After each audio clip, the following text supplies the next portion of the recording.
Now let me welcome the first speaker, Megan McCloskey, who will talk about school bullying and learners with disabilities, a review of global research. Welcome. Thank you. Thank you. I'm Megan McCloskey. This is so interesting. I have one of those voices that no one can ever hear, and so I feel this actually feels really powerful. But my name is Megan McCloskey, and I'm here to present the findings from a rapid review of the literature that we conducted for UNESCO about a year and a half ago. And the question posed was, what is the current state of knowledge regarding school violence and bullying involving children and young people with disabilities? It's important because an estimated 15% of the world's population, or 1 billion people, are living with a disability. And while there's no reliable global data on the number of children living with disabilities, prevalence estimates suggest it is well over 150 million, or 1 out of every 20 persons under the age of 18. Children and young people with disabilities tend to be among the most marginalized people in the world, and are nearly 4 times more likely than their peers to experience violence at some point in their lives, whether at home, at school, in their communities, or in other settings. When we put the research team together, we prioritized including students with disabilities and asked students to facilitate focus group discussions with their peers and with recent graduates to get their input into the findings and recommendations. In all, the project involved about 70 young people with diverse disabilities in different locations, including South Africa, China, Bangladesh, Jamaica, Nigeria, Indonesia, and the US. The study identified a number of significant gaps in available evidence. Among the most striking is the geographic concentration of relevant research. Nearly half, 48% of the 300 relevant studies exclusively used data originating in North America, primarily the US. An additional 25% of the studies drew on data from Western Europe. Lower middle income and upper middle income countries represented just 4% and 8% of the research respectively. And given that estimates suggest as many as 80% of persons with disabilities live in developing countries, the lack of diversity in research means we're not close to capturing the experiences of learners with disabilities in the global South. There are also significant gaps in the evidence relating to particular issue areas and populations. So, for example, there's insufficient data on the scale and nature of the problem of bullying, in particular data that is comparable across countries and that is disaggregated by age, gender, and type of disability. Students with disabilities are diverse, and findings regarding prevalence show differences that depend in part on how disability is defined for purposes of the respective study, and which students with disabilities are included. There's little research into identifying and evaluating interventions to prevent school violence and bullying in diverse learning settings. And there's also limited research into the intersection of gender and disability and the ways in which gender affects both vulnerability to bullying as well as the role that gender norms and the desire to be seen as conforming to heterosexual norms in particular may play with respect to boys and young men with disabilities becoming bullies. There's also next to no research on LGBTQI learners with disabilities. Despite these gaps, we can still learn a lot from the research that has been done. With regard to overall prevalence, findings of the prevalence of bullying experienced by learners with disabilities vary substantially depending on research designs. However, in each study reviewed for this report, the students with disabilities included in the study were at least as likely, and usually far more likely, to be victims of school violence and bullying. This was true for every level of schooling, from early childhood to primary, secondary, and higher education, and for every form of bullying. So, for example, in a study of preschool-aged children between the ages of 3 and 6, with special educational needs in Finland, those students were more than twice as likely to be victims of bullying and 4 times as likely to be both bullies and victims as their non-disabled peers. Similarly, in a study in the US involving more than 1,000 preschool-aged children with disabilities, the researchers concluded that between 1/4 and 1/3 of the participants had experienced some form of peer victimization at school, and many had experienced multiple types of peer abuse, and this is before the age of 6. Primary school children with autism spectrum disorder in South Korea were more than 4 times as likely to be victims of bullying than their peers without disabilities. And in a national sample of bullying among primary and secondary school students in the US, 1 in 4 primary students with disabilities had experienced bullying, compared to just 15% of their non-disabled peers. At the secondary level, that rose to more than 1 in 3 of students with disabilities, compared with just 28% of their peers.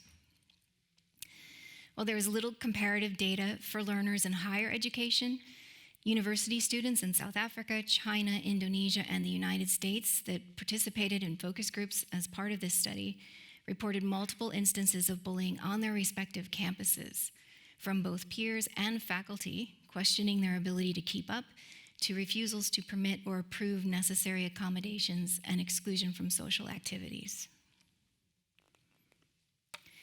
This is just one example from one of the few cross-country comparisons, which in this case involve more than 55,000 primary and secondary students across 11 countries in Europe. And what you can see is that students with disabilities, which are the orange, reported higher rates of peer victimization in every country, and in some cases the rates were almost double.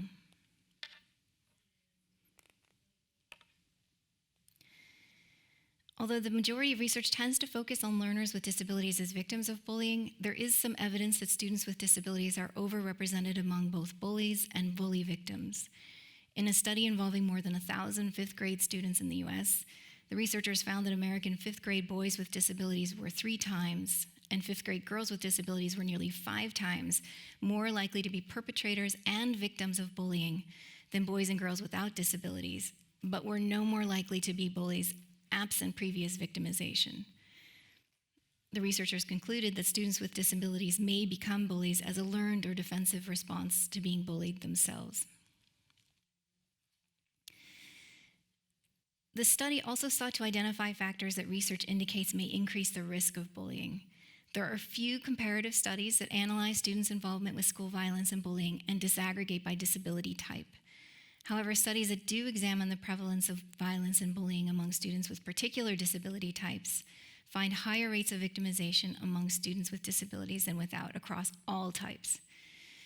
Students with emotional disturbances, which is a defined term in the Individuals with Disabilities Education Act in the US, students with intellectual disabilities, communication difficulties, and multiple disabilities tend to report the highest rates of victimization compared with both non-disabled students and students with other disabilities.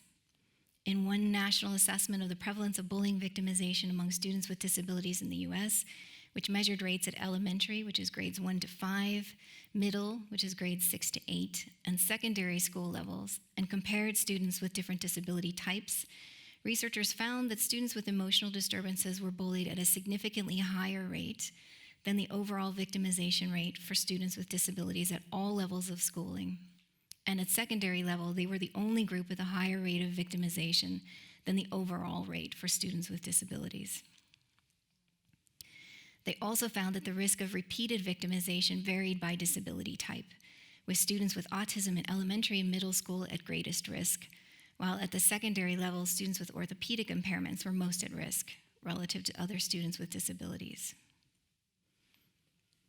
In another study comparing bullying victimization across 10 categories of disability and students with no reported disabilities in 74 elementary schools in the US, researchers found that students with emotional disturbances were the most likely to be bullied, with nearly 3 in 4 reporting experiencing verbal abuse and more than 1 in 4 physical abuse at least once or twice in the previous month. It's important to note here that this reflects categories that are dominant in the countries doing the research. As I indicated, emotional disturbances is a defined term in the US under US law. But disabilities such as albinism, which is less common in Western countries, do not figure in the academic literature, which is a significant limitation. Other significant risk factors include a prior experience of victimization, poverty and family disadvantage, and learning setting. In a longitudinal study in the US involving more than 4,000 students with disabilities between the ages of 6 and 13, researchers found that a prior history of victimization was the greatest predictor of bullying victimization across time, more so than age, household income, disability type, or social competence, Once a student had been bullied, they were 5 times more likely to be bullied again. The data on school settings is difficult to analyze in part because of the wide variation among school settings and lack of clarity in how they are defined in the literature. However, there's evidence that learners with disabilities are as likely to experience bullying in mainstream schools as in special schools, and are particularly vulnerable in residential and institutional settings. There is some data suggesting that attending schools with peers with disabilities can increase students with disabilities' resilience to victimization or make it less likely. Where students with disabilities have few friends or peer support, they're more likely to report being victimized. While the studies reviewed differed with respect to how they defined and measured categories of school violence and bullying, results reported across studies suggest that students with disabilities are affected by all types of school violence and bullying, and across each type of violence are more likely than their non-disabled peers to be victimized. This includes physical violence, corporal punishment, psychological violence, including verbal and emotional abuse and social exclusion, sexual violence, and cyberbullying. A systematic review of literature on bullying victimization of students with intellectual disabilities found that half had been subjected to verbal abuse and more than 1 in 3 had experienced physical abuse.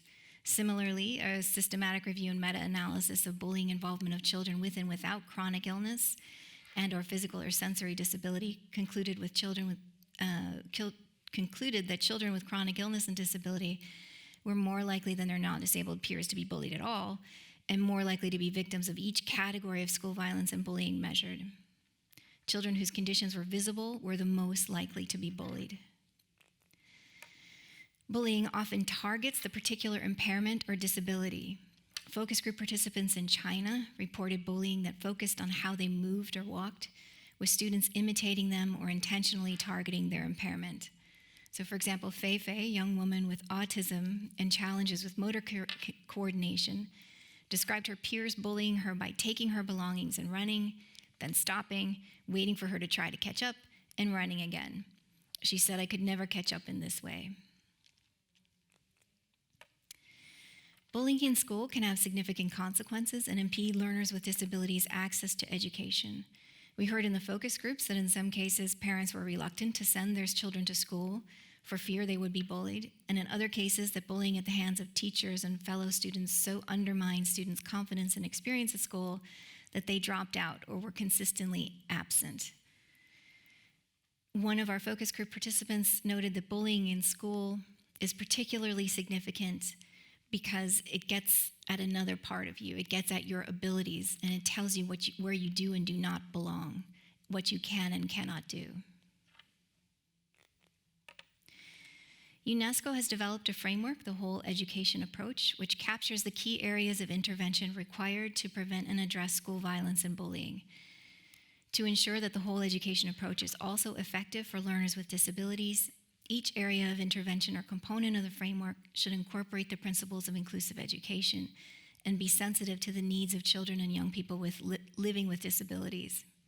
I'm not going to spend time on each one of these, but there's 2 components on which I will focus: inclusive school cultures and student participation. In stakeholder interviews and focus groups, when we asked what was most needed to reduce bullying against students with disabilities, participants nearly universally pointed to creating inclusive school cultures in which students with disabilities were treated as valued members of the school community. And data in the literature back this up.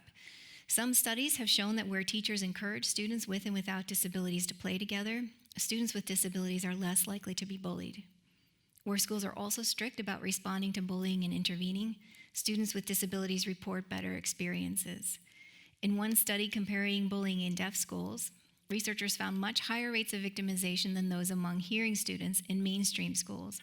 But they also found that teachers were much less likely to intervene in the deaf schools compared with the mainstream schools. And they concluded that it wasn't the students, but it was rather the failure of adults to act promptly that allowed the bullying to continue. Researchers have also found that children and young people with disabilities are less likely than their non-disabled peers to disclose experiences of violence and are less likely to recognize abusive behavior as violence. Adopting accessible feedback mechanisms that are confidential and age-appropriate, such as comment boxes, make it more likely that students with disabilities will disclose school violence and bullying when it occurs. Stakeholders also pointed out the need for involvement of students with disabilities in student activities, including school committees, extracurricular activities, and student leadership. When students with disabilities are recognized as active members of the school community, it reduces stigma, increases awareness of violence and bullying, and levels of peer abuse go down. So I'll stop there and look forward to discussing the findings further.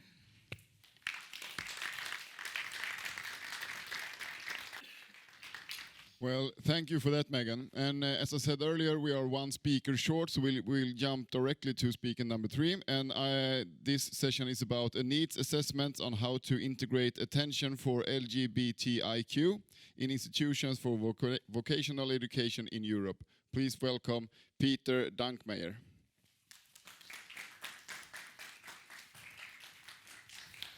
Thank you. I'm reporting on a project that has actually just started 6 months ago. I'm supposed to make a summary of the needs assessment research that we did earlier this year, but I regret to report that the project was a little bit delayed, and so the needs assessment hasn't finished yet. So part of the data are missing, but still I can tell you something, and it's important because we know very little about LGBT issues in vocational education. And to introduce you in this subject, because you probably don't know much about it, a few things about this research, about the background of sexual and gender diversity in vocational education. Very limited research has been done on this. And as far as I know, the only relatively large-scale research that has been done on it was a Dutch research from my own country, which showed that LGBT students were 3 times as likely than the average students to be victim of bullying, discrimination, psychological violence, and physical violence.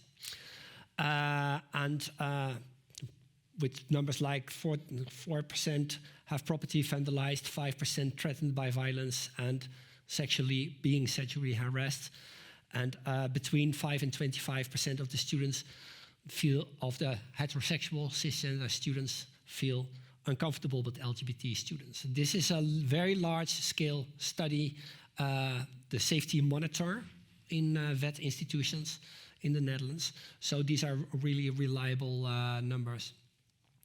Another Dutch research that I was involved in myself also showed similar data, but we did go a little bit deeper in how students felt about it, how they behaved, or we also asked LGBT students about their different type of experiences. And so we also have a little bit more detailed view on that now, but I don't have the time to go into that now. We have to go into this project that we're doing now. It's interesting to know that the Dutch government, as the first in Europe and in the world probably, has initiated a series of projects to combat LGBT discrimination in vocational education specifically, a series of projects, and they have been running since 2012. Since 2019, it has become a slight kind of European interest in a few Erasmus projects. And the unique project that I want to talk to you about today is called the Unique project. It's a KA3 project for the people who are not acquainted with the Erasmus program in Europe. There are KA2 projects which are small innovation projects, and KA3 projects are large-scale innovation projects. We have 9 partners from Bulgaria, Croatia, Greece, Cyprus, Poland, and then I'm from the Netherlands as an expert. I'm from the Global Alliance for LGBT Education, so we are kind of the LGBT expert in the project. The other partners are mainstream partners and don't have LGBT expertise. And the German partner is the quality auditor. So they are kind of on the side. The strategy of the project is to recruit vocational education and training teachers as ambassadors for LGBTI equality. We are not going to give them a curriculum or a specific something to do, but because these countries have very different situations, so we don't know yet what the best strategy will be, and we want to do this bottom up. So we are going to train them to do this effectively with the knowledge that we have, but we will leave the actual strategies in their countries and in their institutions up to them. And we hope that they will then improve their own teaching, of course, and stimulate their colleagues to do something in the same line, and also that they maybe try to involve the VET institution as a whole to do something. But you know, vocational institutions are often very large institutions with thousands of students. And so we know that changing the policy of that type of institution is pretty difficult, even when you have a project of 2 years. We hope in the end that it will reduce bullying, harassment, and discrimination, and that it will also raise the wider awareness about these issues in these countries, especially countries like Croatia and Poland, to some extent also Greece. There still has to be done a lot of groundwork there, because even the government is very resistant against any attempt to do something. Now, the needs assessment was 3 things. We did a desk research, which is a research on previous researches, but also on the national policies and the context of the European Union in this. We did some quantitative research, which was an online survey with only 14 questions, 5 minutes to take it, for vocational staff and students, with the aim to have about 100 respondents per country. And we do qualitative research, which is mainly interviews with the vocational staff, some LGBT experts in the countries, and some focus groups with students, hopefully also with LGBTI students, but in some countries that will be extremely challenging. So the results of the desk research, well, obviously Netherlands, like I told, is a forerunner in this, but we already know that even since this policy is already running since 2012, we haven't seen much change in the vocational sector. So my personal opinion is that although we have done a series of projects and the government does have a more or less consistent policy on it, it still drops on a hot plate and the sector is not really changing. Not even the institutions where the projects are carried out do adopt an active policy. So we still have to do something different than we do now.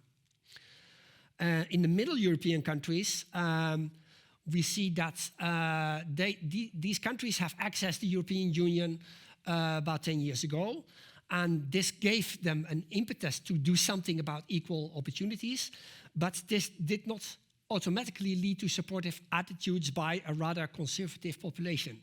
And in some countries, we now see a move back because there is kind of resistance to Western values, and which is equal opportunities. And in parts, this is intentional because of right-wing and populist governments. But we shouldn't just kind of blind focusing on that. It's the dictatorial populist movements.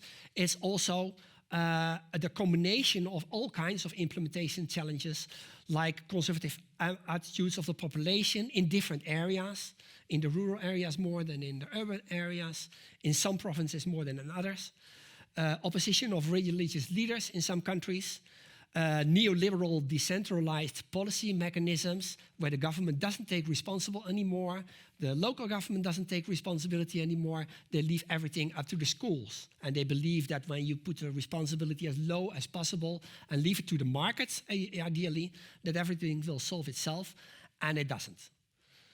On the contrary. But you also see a lack of leadership and a lack of skills in innovation management in these institutions, which is a problem in the entire education sector, but especially in this sector, because it's kind of internally pretty disorganized, my personal opinion. And as in all other educational sectors, you see fears and lack of skills of the teachers. And students that would like to do something, but they are self-protecting themselves against discrimination, don't come out, which limits their possibilities to empower themselves, but also to empower others. So the qualitative research, I'll go quickly through this because the numbers are still low and we don't have the numbers of 2 of the other countries that are not here. We see that in this comparison, you see that when you ask whether vocational environments are safe and inclusion for LGBTI students, you see that in Croatia and Cyprus are pretty progressive in a sense, but Bulgaria is quite conservative. You see that all through the research. What we know is that the institutions we have as partners in these countries, they are pretty progressive institutions. That's probably why they started to do the project. Then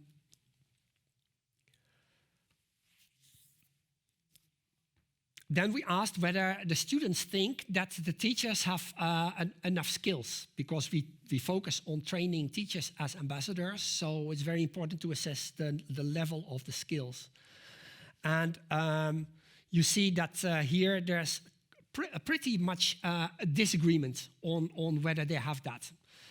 We also see that students have like in other research in other sectors as well, students usually have a low level of trust in the skills of teachers, and teachers themselves and their managers have higher trust in the skills. So, but you also see here that among the countries that it's different.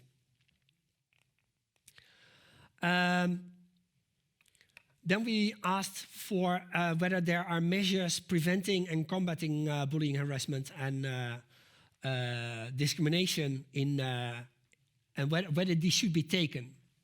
And this slide shows that it seems that better awareness of the situation leads to more support for improvement for policy. So in the progressive institutions, there's a much higher level of need for measures. And when in Bulgaria, which is obviously less tolerant, there's much less need for that. So that doesn't mean that there is a less need for measures in Bulgaria, on the contrary, but the awareness has something to do with it.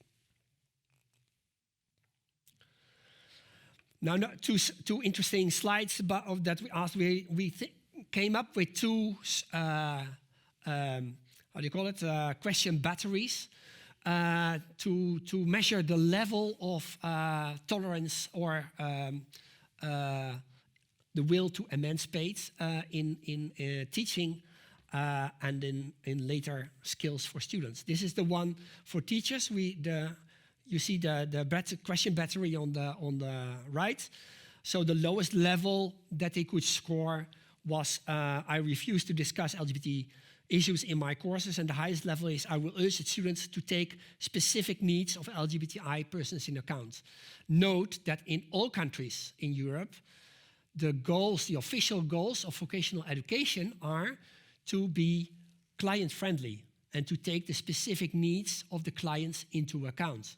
So that's level E in this scale, and level A would be kind of out of the question that you would want that. So you see here that, again, of course, that in the more progressive institutions, a high level of the teachers and students think that should be the goal of the teaching, or the respondents to this are only the teachers. But you still see that there are a number of teachers that actually don't agree with this, which is, in my view, is pretty worrying. In Bulgaria, it's kind of all very, very varied, so this is also very worrying. And then we made another question battery for students, and we asked them what their intention is of behaving professionally in their professional practice after their education. And again, the lowest level would be I would refuse to deal with LGBTI clients at all. And the highest level would be what the aim of the institution is, to treat them friendly and professional and take their needs into account. And there you see more or less the same pattern as in the other slides. So much of work to do. Now, then we did the qualitative research, the interviews that we did until now in the focus group. We noticed that the vocational staff doesn't know very much about legislation. Even in the most conservative countries in this project, there is some protective legislation, but the staff doesn't know about it. And they're also much only vaguely aware of their own policy, institutions' policy. We also heard that the people we interviewed said that discrimination is more common in beta studies, in the hard studies, in the students with more males students, than in the alpha students, which are more focused on well-being and client friendliness and interaction with people. The teachers themselves admit that they have limited skills to deal with especially negative discriminatory emotions and how to change negative attitudes. For example, they say, what we can do is just a drop on a hot plate, or we can just tickle them a little bit and hope that they change. So they have no clue of how to actually do this professionally to facilitate a positive attitude. They are also very afraid of these negative responses. They will think they will lose their connection with their students. And they also, in some countries, afraid of the negative responses about parents and institutional support, especially when negative comments are backed up by religious leaders or arguments.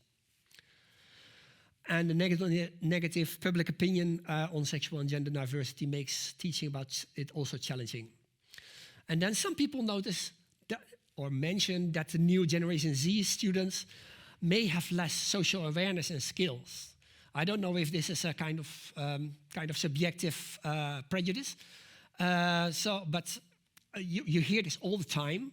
So it's something interesting that I just want to mention, and maybe we need to have more research in that, whether kind of strengthening social skill courses in institutions is necessary for new generations, especially because people may lose social skills when they are more online than in real life. Now, my personal preliminary conclusions that I didn't share with my partnership yet is that coming out is an important mediating factor in doing research on LGBTI bullying and harassment, because you can ask people who are LGBTI, are you discriminated? But if they don't come out, they are not discriminated. So you miss all the people who don't come out. And in many situations, only a minority of the students come out. So what you measure is not what the situation is. So this is an important academic thing. Rejection of non-conforming gender expression seems to be the main trigger for negative treatment. In my view, heteronormativity can also consist of fear of sexuality, or fear of being other, or fear of having a different lifestyle, but non-conforming gender expression seems to be really one of the major factors. Another thing is that I think that it's important to know that LGBTIQ are 5 groups and not one group. So, and they have different experiences. Very clear that bisexuals and queer people and transgender people have a much more difficult situation than lesbian and gay people. And especially because they are gender non-conforming again.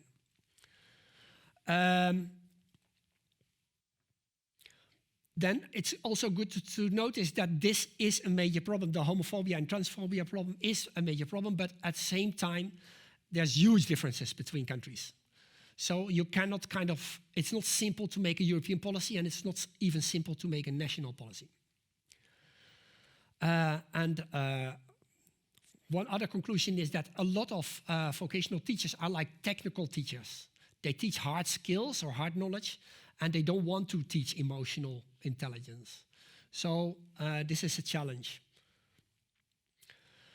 And the last one is that a white school or a school-only approach is probably failing, because the social situation and the political situation are so relevant that you really need to take that into account. I'll leave that for now.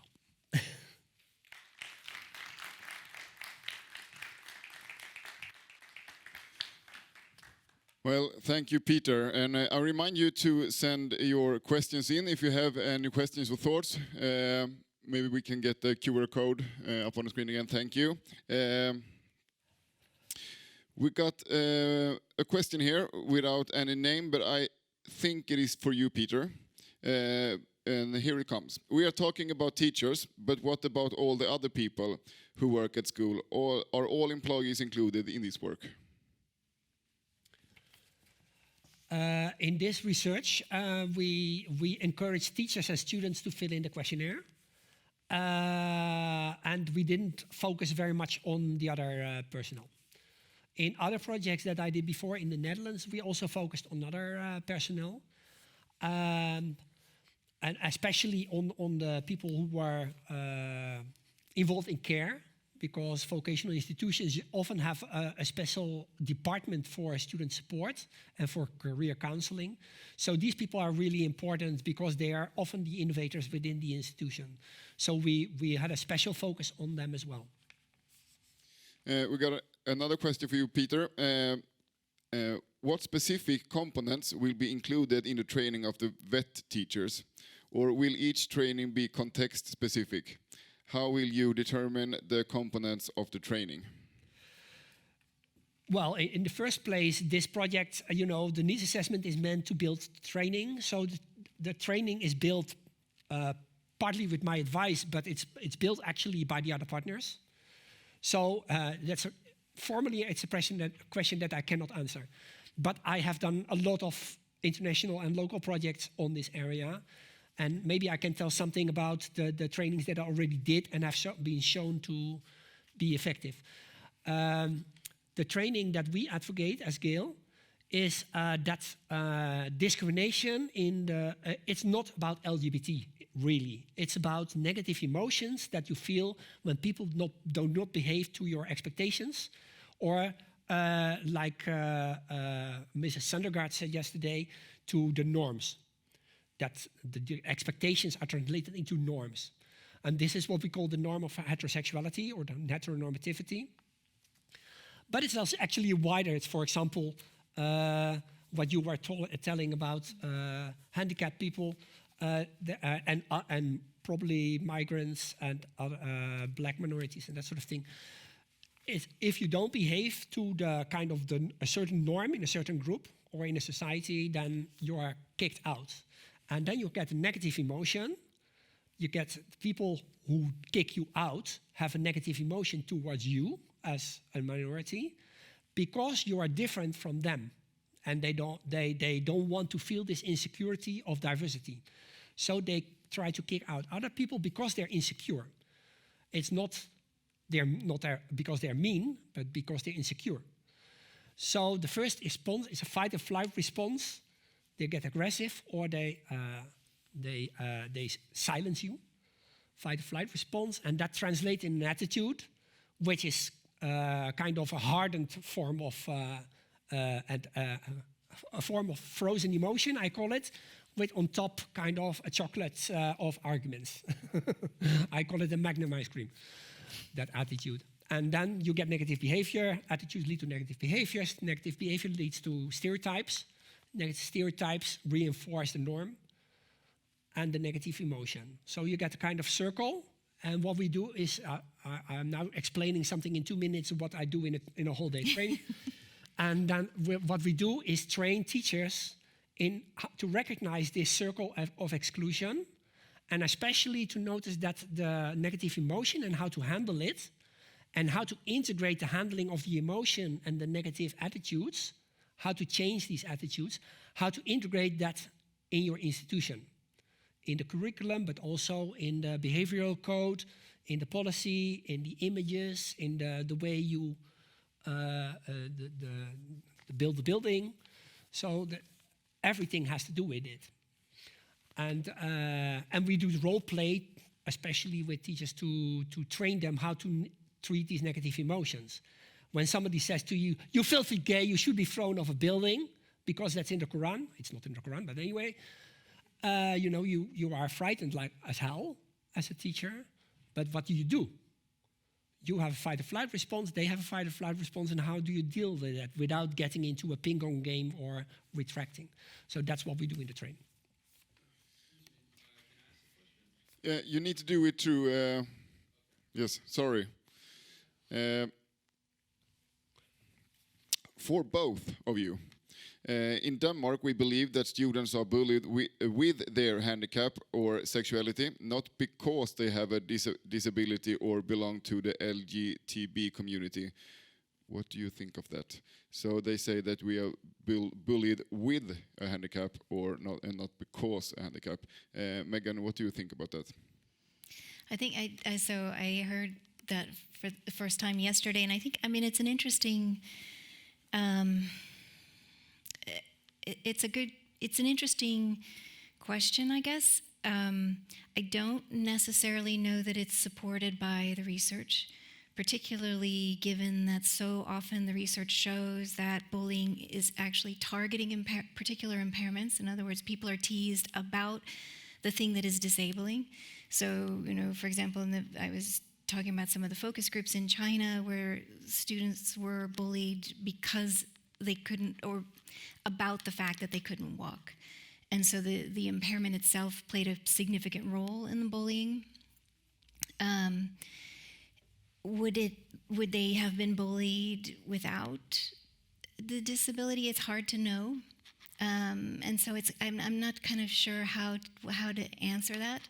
I think it's a really interesting sort of a structural, when we think about sort of structural and systemic discrimination, certainly there's a lot of work to be done when it comes to dismantling disability stigma, but I'm not sure if we can necessarily say in every case that the disability it's certainly not irrelevant. Well, thank you. So the same question to you, Peter. What do you think about Denmark's way of talking bullying with instead of bullying because? Well, on one hand, I like it because, it takes away the idea that difference is inherent. But on the other hand, I don't like it. It's really kind of, I tend to look at it as a kind of a form of political correctness. You are not it, it's what you do or what you have, or, it's not really touching the reality of what's happening. As I said, I think that discrimination and bullying is a consequence of the system not being able to deal with diversity. So it doesn't make much sense changing the words of how you describe the victims, and it doesn't make sense to change the words, the labels of how you call the perpetrators. It's the system that does it, and we have to change the system and to teach the participants in the system to change that. So I don't really care about the labels, and I think that too much focus on these labels also can lead to kind of a misunderstanding of how it works. Yes, thank you both for your answers. We got another question for you, Peter, here as well. Have you considered educating teachers on LGBTIQ history? One person here thinks that combating the stigma would benefit from a historical perspective. What's your thoughts about that?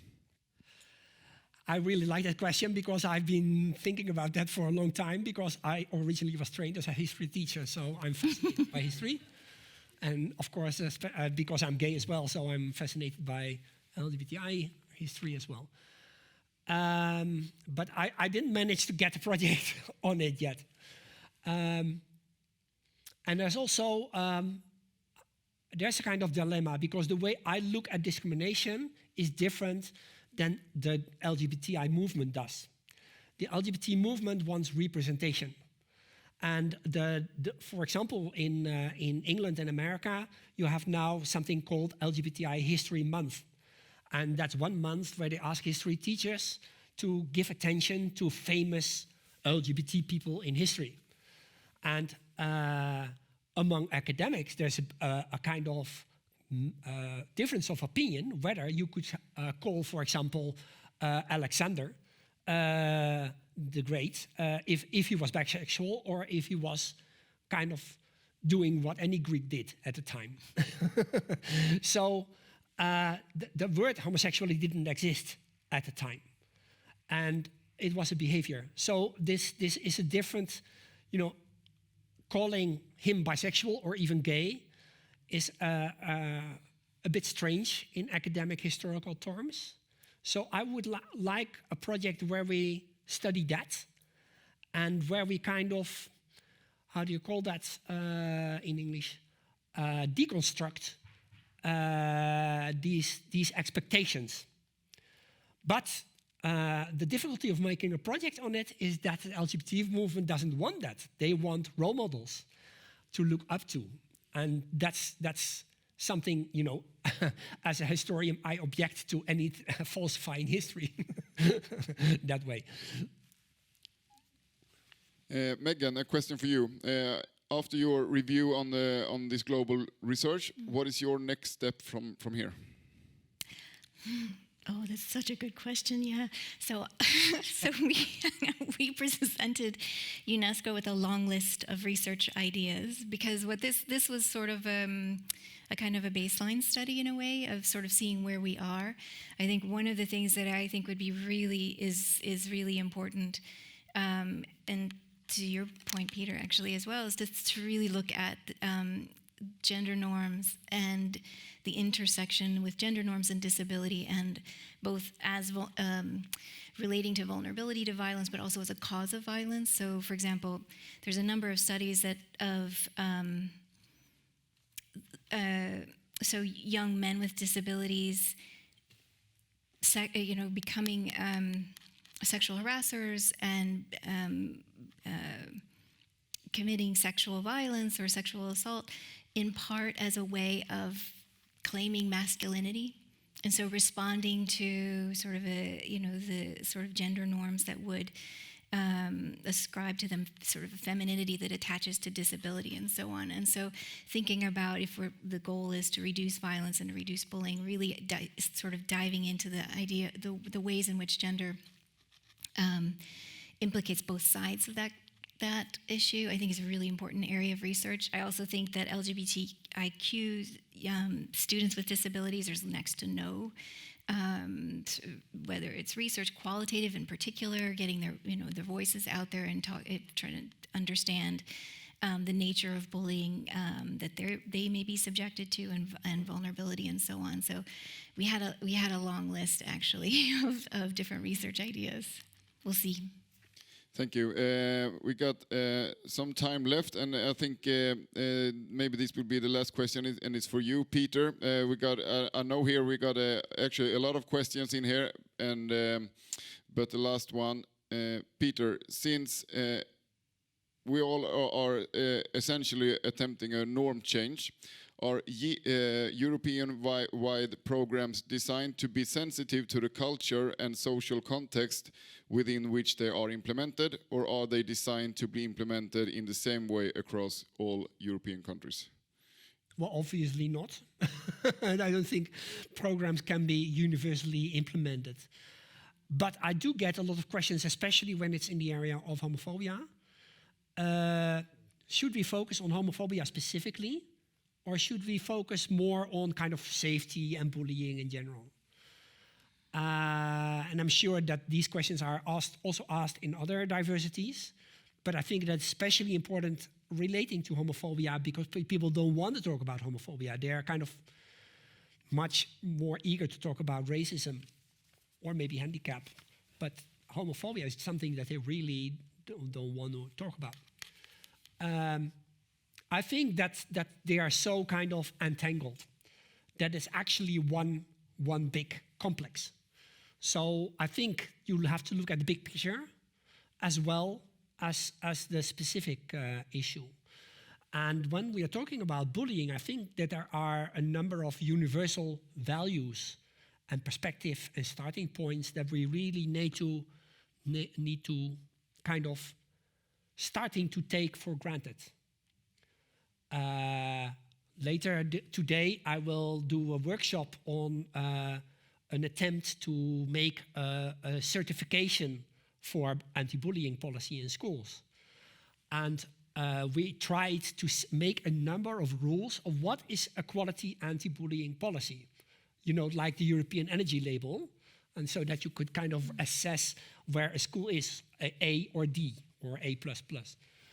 Now, this was extremely difficult, and not because the rules are so difficult to formulate, but because people differ in opinion about it, and their opinions go back on differences on what they want. And part of it is that they don't want to talk about homophobia. Part of it is that they don't want to lose the perspective of discipline. in the area of bullying, you know, discipline is so important. So just the idea that you would have an anti-bullying policy just based purely on harmony, empathy, and peaceful communication is almost unthinkable for people. So this is something that we really have to look into, I think. This is a kind of burden that we have to, or a roadblock that we have to overcome. We need to think of a new kind of language to kind of be a proper opposition to the people who think in terms of discipline, think in terms of populist language.